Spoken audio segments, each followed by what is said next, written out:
people and put you into a condition of servitude. Every year you give the federal government a form that says, here's how all my money worked. If you lie, you could go to prison. So you're required to give them a financial statement that under, the force of law could put you in prison if it's not impeccable, right? And under the law, they're supposed to do the same. They're supposed to give you back a financial statement that says, here's what we did with your money. Except you comply and they don't. In fiscal 99, the Department of Defense had 1.1 trillion of undocumentable adjustments.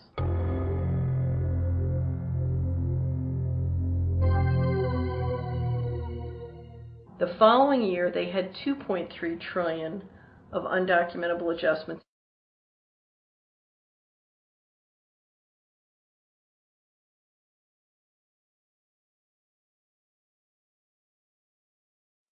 I decided to call the IRS. I spoke to Anthony Burke in Media Relations. He was very nice to me, and I explained to him that I was an award-winning film producer and that I was doing a documentary on the IRS.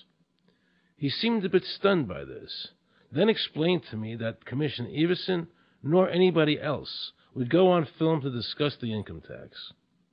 But he did say he would call me back. I thanked him for that, but I couldn't help wondering, why was the government making it so difficult for people to see the law? So I decided to bring my crew down to the IRS building to see if I could find some employees to interview. And here's what happened. I think you can't film me, that's it. Who are you to tell me I can't film here? What's the law? Just tell me where the law is that says that. Can you show me the law that says I can't film here?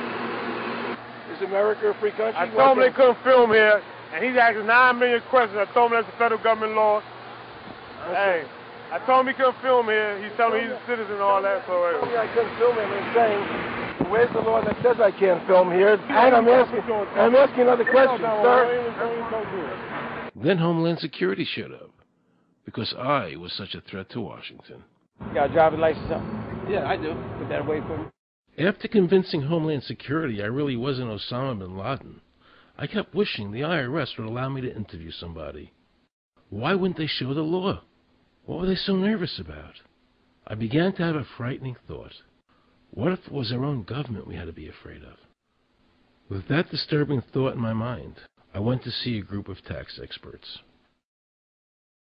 You can look through the statutes and look for the law that requires you to pay. And when you do that, you can't identify a law that requires the average person in America who earns a wage and works in private business to pay an income tax. The Constitution allows for two kinds of taxes. They're called direct and indirect. The federal government in the Constitution can tax almost anything, as long as it apportions the tax if it's direct.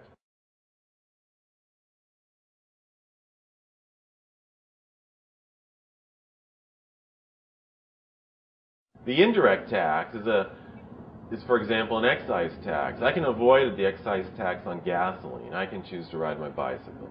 I can avoid the excise tax on tobacco. I can choose not to smoke, or I can grow my own tobacco.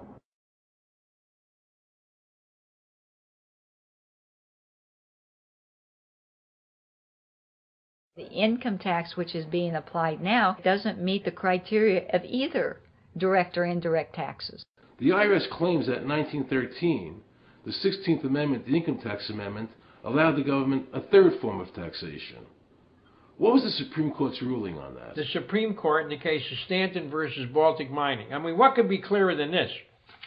The provisions of the 16th Amendment conferred no new power of taxation. The Russo case also said that the 16th Amendment did not impose any new taxes and did not change any of the taxing restrictions of the Constitution. There were also several other major Supreme Court cases in that same period from 1916 up until about 1923. Stratton Independence versus Hobart, Southern Pacific versus Lowe, Bowers versus Kerboat Empire, Burnett versus Harmel, Doyle versus Mitchell. It's actually very simple.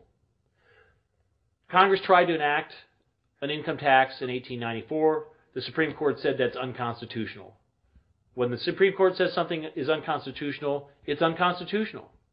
They tried again in 1913, and the Supreme Court said the 16th Amendment conferred no new power of taxation. So if they didn't have it then, and they didn't get it, they don't have it. There is no constitutional basis for a tax on the wages of Americans living and working in the 50 states of the Union. Period. End of argument.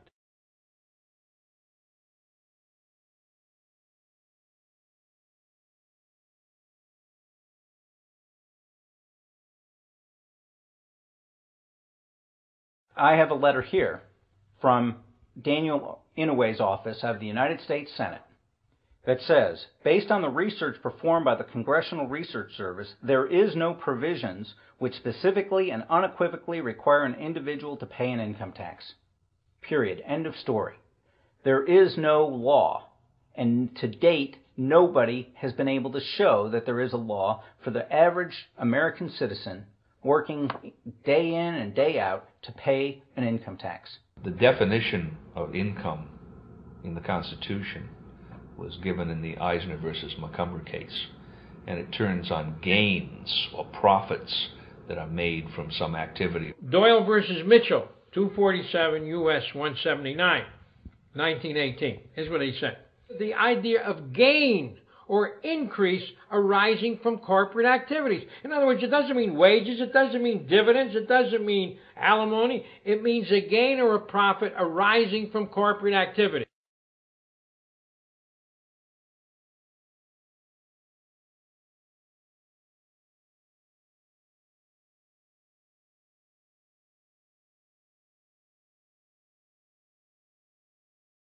These liens that are recorded against people by the government for tax liens are nothing more than allegations. They are non-substantive. They have never been determined by a neutral third party, such as a court, to have one shred of validity.